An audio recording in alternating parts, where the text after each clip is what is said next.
We now have a lot of different options when it comes to our period products, but not all of those period products are created equal. The materials that our period products are made out of do really impact our health. That is because the lining of our vaginal canal, is very absorbent to whatever materials that are placed within it or around it. Now, not only that, but our cervix, which I'll have a picture on screen, has an area called the transformation zone. That is when what type of cells transform into another type of cells as they grow from the inside of the cervix out. And these cells are the ones that get checked whenever we go in for a pap test. So making sure that there are no harmful chemicals or dyes in any of the products that we use either internally or externally are overall a good idea to keep in mind.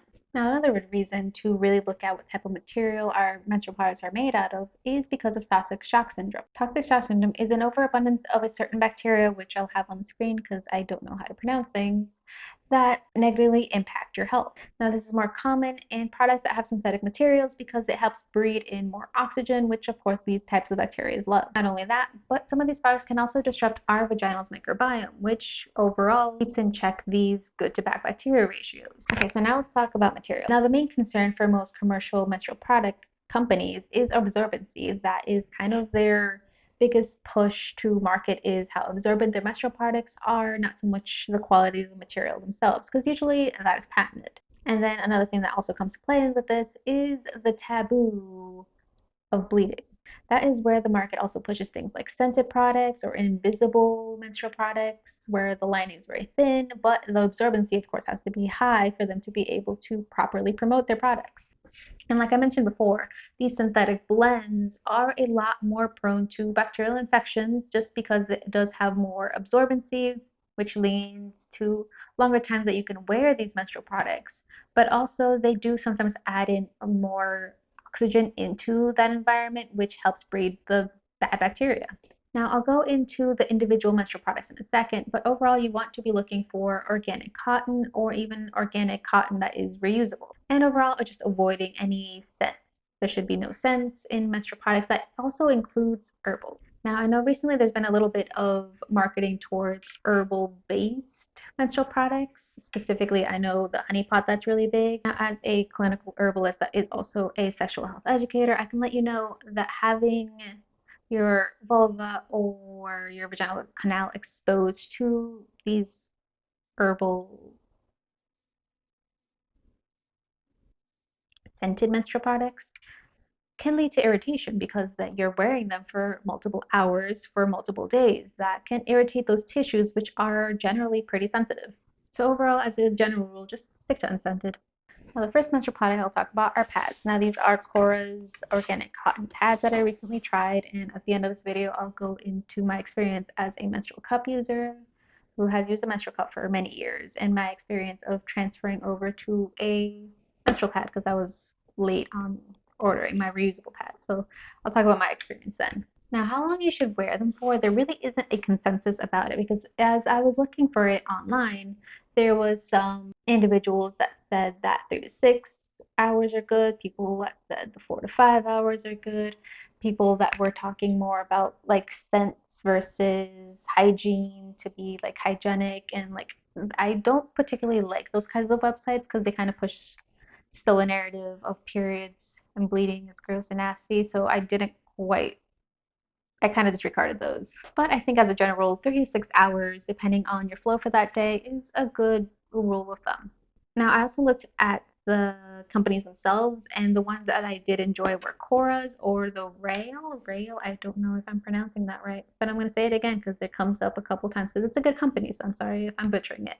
But those two companies I think are really good because they do have the organic cotton and they do have more of a sustainability aspect to their companies as well. Okay, so next is tampon. Tampons I say are probably like the most common type of menstrual product, and it's the one that you really want to make sure that the materials that it's made out of are really good materials because it is one of the ones that are internal. So you really want to be looking out for organic cotton. Now for tampons, as a general rule, 4 to 8 hours of use is pretty good. Now I would recommend not using them for the very last part of your cycle, especially if you're spotting, because it does absorb all of the moisture, which can lead to some irritation when you are only spotting a little bit. So maybe switching up to a liner might be good for those days. Now, as far as companies go, once again, Cora is really good. Actually, the first time I heard about Cora was through a Fertility Friday podcast, which she interviews the founder of Cora and kind of like her reasoning for making this company, because they do talk about how important it is that the materials that our menstrual products are made out of versus those that are commercially made. So that is episode 135, I believe, of the Fertility Friday podcast. I'll have it linked down below. Now, the next one that is very popular nowadays are menstrual cups and also menstrual discs. Now, these are internal as well, so mainly making sure that the materials that they're made out of are pretty good quality, which most of them are surgical grade. Now, when it comes to how long you can wear them, it does vary, but roughly up to 12 hours is pretty across the board, which can be really useful on days where you don't really have time to be changing menstrual products, changing tampons. You just put them in the morning and then change it out at night. Now, what a lot of people don't talk about is that there are two different types of menstrual cups. Now, I'm not sure so much about menstrual discs. I haven't personally used them, but I do have a lot of experience with menstrual cups. Now, there are two forms. There are the ones that are firmer. So this is the Diva cup. This one is a little bit on the firmer side. Now, this one, if you do have a lot of cramps, can make those cramps a little bit worse just because the pressure that it puts on the surrounding muscles, which can cause cramping. But then there are other cups that are a lot more softer and a lot more flexible. That might not have that problem, but it might have the issues of it shifting around or slipping. Now, a couple other variations is that some of them are sitting up higher in the cervix, while other of them are just a little bit shorter. So it also depends on your own anatomy, which one would be best for you. But something I do want to add on here is that it is better to be washing your either cup or disc with a appropriate soap for menstrual cups or discs, because usually these soaps are going to be pH balanced specifically for when you're bleeding. Because during our bleeds, our pH is relatively lower, which can have an increased risk for infections or bacteria being able to cause a ruckus. So it is good as a general rule to be using those pH specific soaps. Now, if you want an in-depth guide and or encyclopedia on current discs or cups, I would highly recommend Period Nirvana. She has a lot of information on different cups, the pros and cons of them, as well as this. So I'll also have her website linked down below as well. All right, and then lastly, there are also period undies. Now, these I haven't found a very good brand just yet, because I know recently there was a couple of different brands actually that had PFAs in their underwear, which are harmful for our reproductive system. And since they are by our vulva, vagina, which is highly absorbent, that is not the best. But overall, you can wear them for up to 12 hours. And I think the general consensus was to be looking for brands that are third party tested for not having any synthetic chemicals or dyes or anything that can become harmful to us. Okay, so now a little bit of a story time of my thoughts of going from a menstrual cup to a pad from my last bleed. Now, currently I am getting a pelvic massage, also known as a Arvigo massage, just because my cervix is a little tilted to the left. I've kind of always had that since I can remember going to the gynecologist. It's something that she mentioned, like, oh, hey, so just so you know, your cervix is a little tilted to the left. And kind of my general thought of why that is, it could be the way I sit. I always sit with my right leg over my left, so I kind of like shift my pelvis. And also, I was a server for quite a long time. I want to say maybe 6 years that I had a lot of weight shifting from my pelvis to my spine. So I'm thinking maybe all of those years of doing that maybe like slowly just tilted my uterus a little bit. But anyways, just her general thoughts were to not be using a menstrual cup because it does have some pressure on the muscles around it that do kind of hold it in place. And as we're trying to once again reshift my uterus, she would suggest that I didn't have a menstrual cup kind of tugging on that, because as you do, you break the seal to pull it out. But just because you are using these muscles and you do tug on it a little bit to release that seal, she recommended to not use it, and I was fine with that. So it did catch me off guard when the following day I started my bleed, which was 5 days earlier than it should have been, which I thought was pretty neat, pretty interesting. And it was the most pain-free period I've had in quite a long time. Usually I have some cramping, specifically on the first day, nothing horrible, just a little cramping here and there, and I really didn't feel that at all. There was a lot less blood clots, and overall, it was a really peaceful bleed.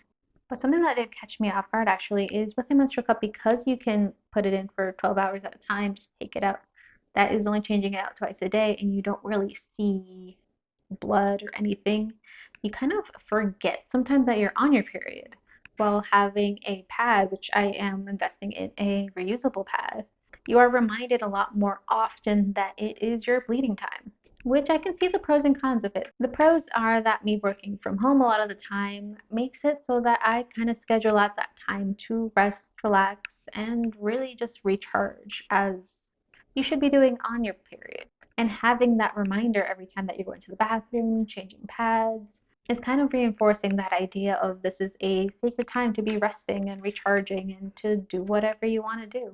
While using a menstrual cup, I felt like a lot of times I would forget that I was on my period and therefore would just kind of continue working or kind of force myself to not so much work out, but be a little bit more active because I would almost forget a little bit that it was my bleeding time and it was time to rest.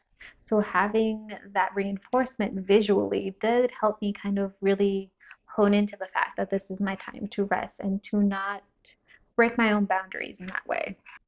But I think the biggest lesson with this is that it's good to mix and match period products. If you are going to be out in the city all day and you don't want to be messing with changing pads or tampons, then you can use a menstrual cup and not have to worry about it or think about it when if you do have to work at that time, because not everyone has that luxury, or if you're currently having plans and you start bleeding. That would be a good option. But if you're at home resting, then maybe wearing a pad, which I also want to kind of point out that there it should be no shaming or kind of having one be superior than the other when it comes to menstrual products, because it varies on what you yourself might need while what someone else might need. So that's kind of like a little bit of a side tangent. But overall, I would say it is good to, if you're at home and able to, just kind of have that reinforcement that it is indeed time to rest and that your body is hard at work shedding the linings, so you should take some time off and rest and recuperate during that time. So I hope you found this helpful. If you have any questions, comments, concerns, any other video ideas you'd like to do, leave them down below in the comments. And of course, as usual, thank you so much for hanging out with me today, and I'll be seeing you next time.